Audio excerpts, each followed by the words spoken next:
حضور فرمانے لگے جو شخص مدینہ طیبہ کی سختیوں اور مصیبتوں پر صبر کا دامن ہاتھ سے نہیں چھوڑے گا، فرمایا میں قیامت والے دن اس کا گواہ بھی بنوں گا اور اس کی سفارش بھی کروں گا۔ پہلی بات تو یہ ہے کہ سفر میں مشکلات آتی ہیں، کبھی فلائٹ لیٹ ہونے کا مسئلہ ہے، کبھی وہاں کچھ تھوڑی دشواری آ گئی ہے، کچھ مسائل ہیں، انسان کو درپیش رہتی ہیں چیزیں۔ کیا خوبصورت انداز میں نبی پاک نے تسلی دی۔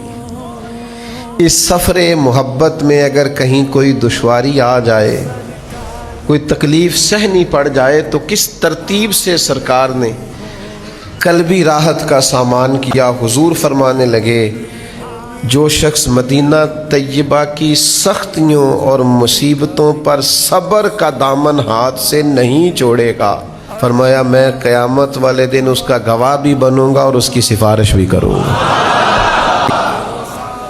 صبر کرے تکلیفوں پر، مشکلات پر صبر کرے، میں اس کا گواہ بن جاؤں گا۔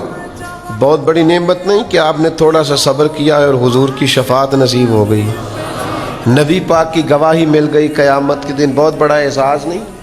اس اعزاز کو لینے کی کوشش کریں، اس سعادت کو سمجھنے کی کوشش کریں، اس پر متوجہ ہوں، اس حدیث کے دامن سے پھوٹنے والی ضیاؤں سے اپنے باطن کو نورانی کریں اور بڑے بردبار ہو کر، بڑے تحمل کے ساتھ، بڑی وزاداری کے ساتھ، بہت بڑے حوصلے اور خوبصورتی کے ساتھ جائیں۔